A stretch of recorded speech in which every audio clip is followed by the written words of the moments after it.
Nah, I'll give up. Psycho. Was it? Is it Psycho? Well, or never. That's another good bit of movie trivia. The first film to show a toilet flushing on screen.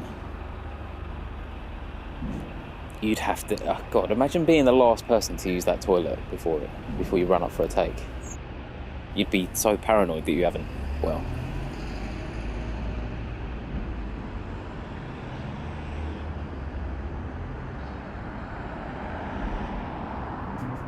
And when you're ready. Cinemas! Magical buildings that allow us to immerse ourselves in countless curious worlds. To experience lives that we might not ever get the opportunity to live for ourselves, or sometimes give us the opportunity to understand our own lives just that little bit more. But for so many of us, the cinema is more than a building. It's a place that molds us, inspires us, and sometimes even changes us when we least expect it. And we've missed them a lot. But now the cinema is back. Hang on, this Toxic TV. Toxic TV, this isn't a cinema, this is Liverpool. What are we doing in there? Hello? Hello?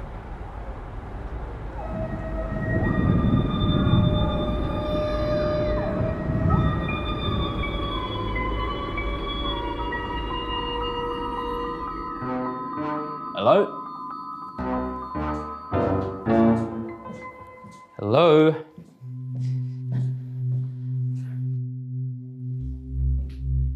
Hello? You want about? Oh.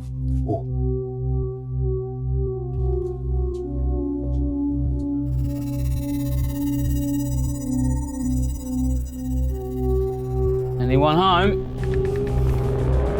Oh!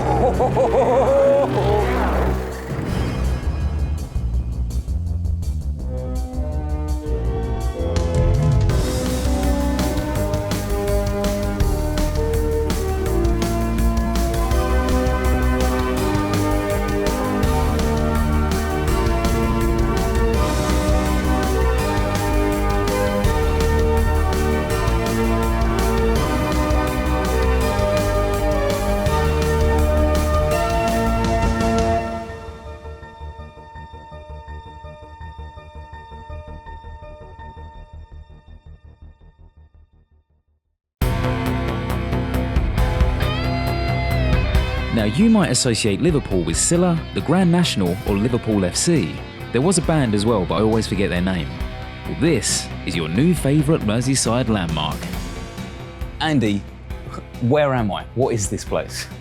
This is what's been described by BBC Radio 4 as the UK's last video shop.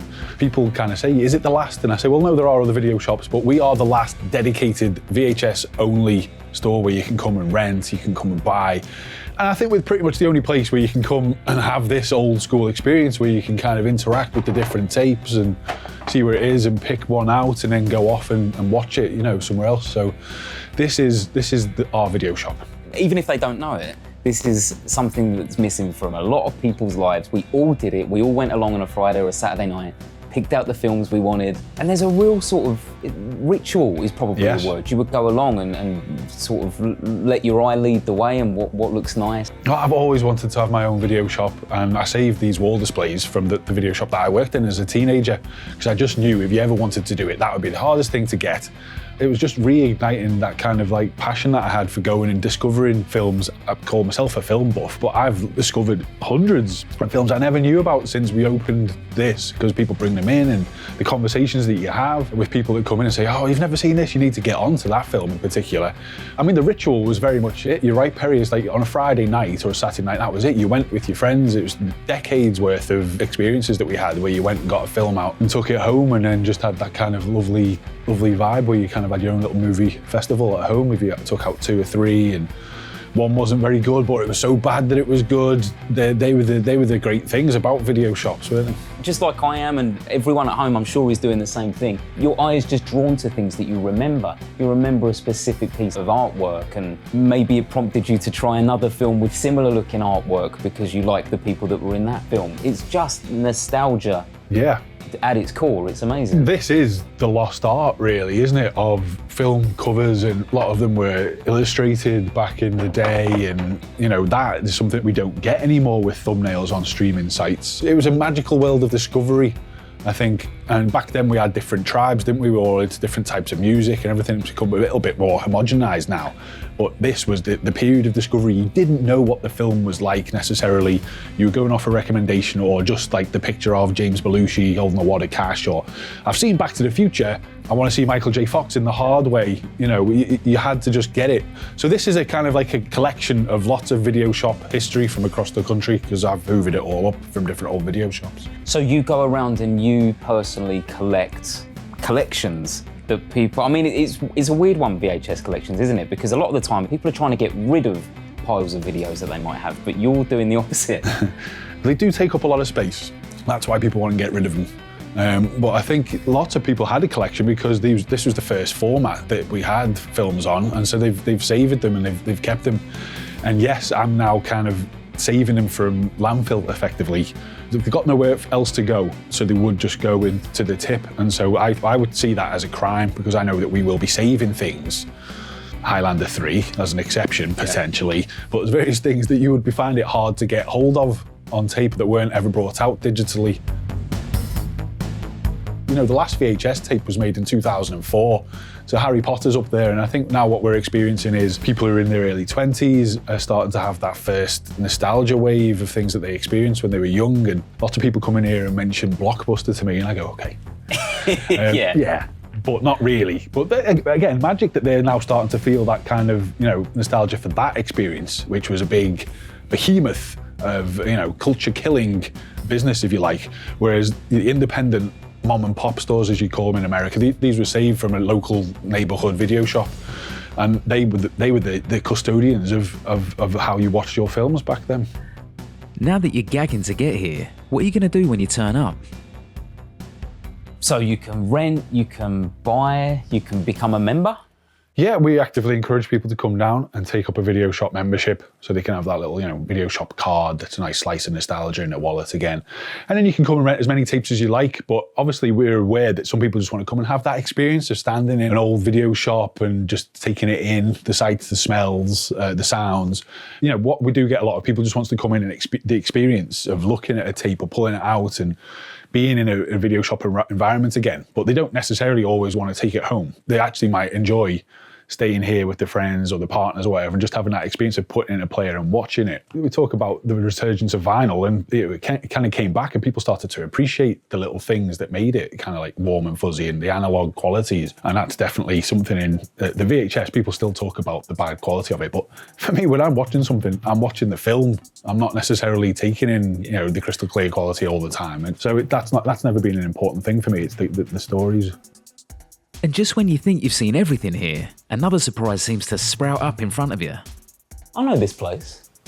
Why is this so familiar? Is this Mushnick's flower shop? It is indeed. Yeah. I mean, why not? Why not indeed? Why not indeed? I mean, people have asked why Mushnick's, but I think it's just the idea of having another shop next to the video shop that's kind of famous. A little shop? A little shop, exactly. This is something we built. It's a replica shop for the immersive screenings that we had. There's a really talented guy who makes the props. He's made a little baby Audrey 2 here. People come and they love the plant, and so they go home with their own little baby one. But he's made a life-size animatronic thing that he's in. And the magic thing about this is everyone comes into Mushnick's and they get their own little photo op moment with Audrey 2, and he licks their face and bites them if they're lucky. Little Shop of Horrors doesn't always get to the top of a lot of people's lists, but it is an absolute classic. Oh, absolutely. I mean, for me, it's got all those 80s comedy heroes in it. John Candy, Steve Martin, Bill Murray's in there, you know, Rick Moranis, yeah. 80s comedy royalty. But it's actually really quite a dark story as well, isn't it? You know, the horror bits in it are really scary. Again, it's another PG. And when we put the show on, the surprising thing that I found was that women were coming in and saying, this is my favourite film ever. And the audience was at least 80% women. It was just really quite a strange thing, and they love it.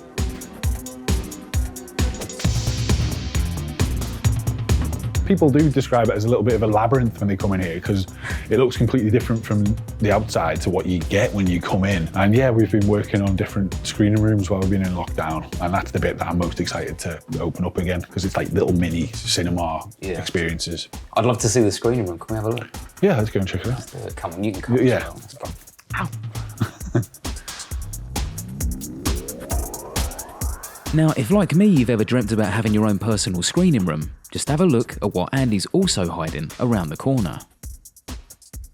And so here we are. This is the Videodrome VHS vault, effectively.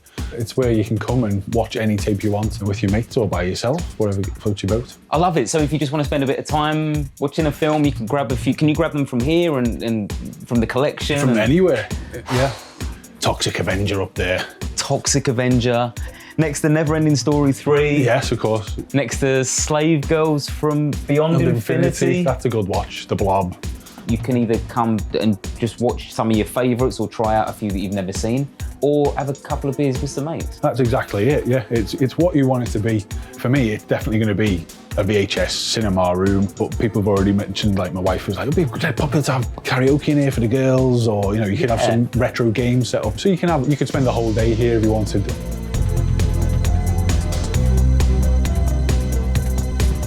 Andy, this is all well and good, mate, but this show is about cinemas. It's a cinema show, independent cinemas, and you know, I don't know if this makes the cut. You want to see the big screen? Wait, have you got something up your sleeve you're not telling me? Well, we can make it happen for you, Perry. Do you want to? Yeah, let's go. All right.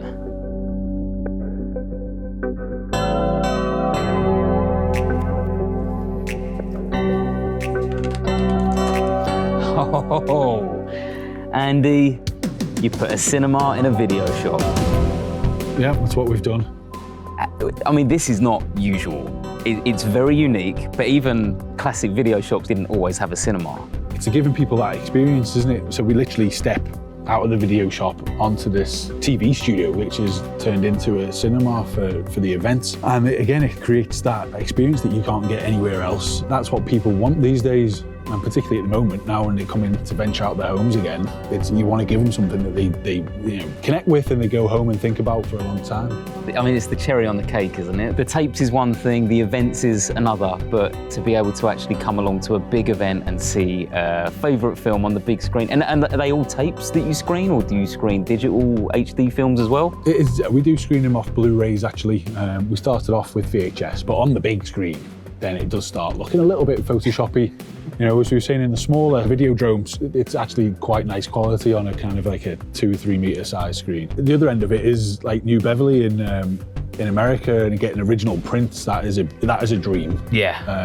That was a dream that you'd like to chase, but it's kind of it's a whole other thing to get into. Well, if anyone's going to do it, Andy, I do believe it's going to be you. Oh, thank you very much. Let's see where it goes. And yeah, you can really look. It's a TV studio. It's a working TV studio. Amazing. Andy, I feel like I want to get closer. To the cinema screen? Yeah, you can feel it if you want. Let's do it.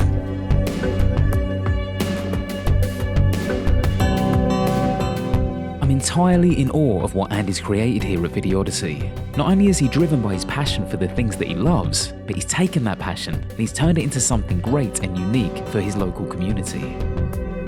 Well, Andy, this is how you do a cinema. It's amazing what you can do with a curtain, isn't it? Exactly. So is that all? I mean, is that all it is? Is it a special curtain? Are you projecting onto a particular material? What is it? It's a proper cinema quality projector that we use, but these are effectively just our studio white cyc rails, really, and it's kind of like made for it. Once you see the image on there, it's great. You can make a film here and then watch the film here. That's the thing. That's the circle of life. Yes. With everything Andy's accomplished at VideOdyssey, how did it start to begin with? So you're CEO, manager, owner, everything. Yeah, sweep the floors, stock the fridge, unstock the fridge, right. Drink the teas, make the teas, kind of meet everybody. That's the main thing for me. Is I'm the guy who meets people and brings people in, and yeah. So you're the face of VideOdyssey as well. Tell me about how it came about. Well, for the longest time, I always wanted to own my own video shop because it was my favourite job when I was a kid, and I think that kind of favourite first job that you have stays with you for your whole life. So that's what started that. And obviously me and my dad were moving into this studio to start up a production company. So the two went hand in hand for me. I always thought this would be a perfect performance space. I've known the studio here at Toxtif TV for many years. I've been based here for a long time. It just seemed to work out quite nicely. We all came together and it really resonates with people. That's the moment for me where the magic of the place comes out, if you like. Magic. It's a word that we still use when we're talking about films and cinemas and things like that. And you're clearly a man who knows his films. Where did that start? Was there a particular film that you remember watching when you were younger that was it? Films were the thing for you? Films have always been the thing for me. I think I'm actually in love with words and writing. I'm a writer by trade. And growing up, it's the stories in films. It's the perfect marriage of words and pictures for me, film. I mean, there's various different films that I've watched more than 50 times, maybe 100 times, that you just kind of put on as a meditation while you're doing your work or whatever. And for me, that's Ghostbusters every time. So I was about 5 or 6 when it came out, and then going to the video shop with your mum, your dad, and getting the tape and bringing it home, and that little magic moment where you press the big button, you put it into a little slot inside a little box, and then you press play and it comes on, and then you're in control then. You can watch it again and again. That was the one that always sticks out in my mind, that I got out from the video shop time and time again. They're the nostalgic sweet points, aren't they? The 80s films for me are magic, and there's plenty of great films from the 90s, but you could just see, it seems to me that people want to go back and revisit those films time and time again, and they've stayed with us for a reason, because it was probably like a zenith point for American cinema at that time, and the culture that crossed over, and we had access to it in a way with video shops and VHS that we'd never had before. You can't kind of comprehend what that was like, but it was just like mind-blowing. Then of course streaming's taken over, but yeah. I think what I find in a lot of conversations is people come in and you don't watch things in the same way because it's so disposable and you kind of go through a thumbnail, whereas back when we were young, you had to go in and pick out the video, and you had that whole ritual of traveling down there, and it was, you know, something you went and did with your family, and it was just a little bit more special. And you were sort of limited sometimes as well, weren't you? If it was like a 3 for a $5 for 3 nights type thing, you'd get the one you wanted, another one that you maybe want to watch again, and then you take a risk on something. A lot of the time you also didn't bother to get up and take it out. You would just sit and watch it. You were committed to watching that. Yeah. And you watched a lot of films that were probably a little bit bad, but you loved them for it. And like you say, you'd spent your £2.50 or whatever, and you'd probably end up watching it again on the Sunday before it had to go back, because that was your little time with that artifact, you know. I mean, the people who've come in and visited the video shop, for me, that's the most special part for this. I do tours now. I'll take them into the video shop and they stand in front of the 8-foot wall displays and pick out the tapes. And the conversations that they have, it becomes apparent that there was a shared nostalgia with video shops, which is so much more powerful than maybe record shops, which never died away. But you might have gone to the record shop with your mates on a Saturday, picked out a record, taken it home, and you'd listen to that by yourself more often than not, and get into it slowly. Whereas with a film, you went with your brother, your sister, you had your own little family film festival when you went home, and it was the shared experience which makes the nostalgia more powerful. I'd like to think that maybe, you know, some of the independent cinemas that you feature in this documentary will kind of go back towards that, because I think nostalgia is a very important thing right now. It's like a medicine. VHS collecting has been in this dark corner of collecting community for a while, and now it's starting to take off again, and young people are getting into it. And the hardcore collectors don't like it, but I've always said it's a great thing, because more of anything leads to more, and there's more VHS tapes being saved from oblivion because people want to engage with them again, which is a lovely thing. There's various different reasons that you visit the cinema, and if you're a film fan, you'll go by yourself, and it's for that escapism. That's when I used to go and watch a film by myself. I wanted to take it all in, and I wanted to geek out about the various different elements of the cinematography, the lighting and whatever, and I'll, you know, even write notes and do my own reviews and things like that. But it's the escapism of those 2 hours of your own solace that you sit there and you take it in on a big screen that you're not getting anywhere else. That shared experience of watching a film, which is, it's more magical and more special in the cinema than it is at home. They do have that in America, you know, certain films get put in the... it's in a vault. It's in a vault, yeah. It's cleaned up, and it's, And it's there then for future generations to enjoy. And there's various things on film, you know, it's not unknown, that on tape that aren't available digitally. And so I guess that we must still be losing films every week when houses are cleared out, things get thrown into the landfill. And that's part of the mission for me, is that we're here to save film and protect it and give somebody an experience when they come in, you know. Whether they are coming here to film in the studio, or whether they're coming here to watch a film, or they're just coming here to see what we've got, everybody has an experience when they walk through the door. That's what keeps me going anyway, is that little human interaction. So you'd love to see people through the door, that's very clear. But if anyone at home is thinking of... bring us your tapes. Why not bring us your tapes? Yeah. I mean, if you want to get rid of them, do so and bring them to us. Don't throw them away. Yeah. But at the same time, I encourage people to now kind of, like, people come on now, and, I don't know, and I'm like, well, hold on to them. Come and visit VideOdyssey in the heart of Liverpool. What more could a film fan want?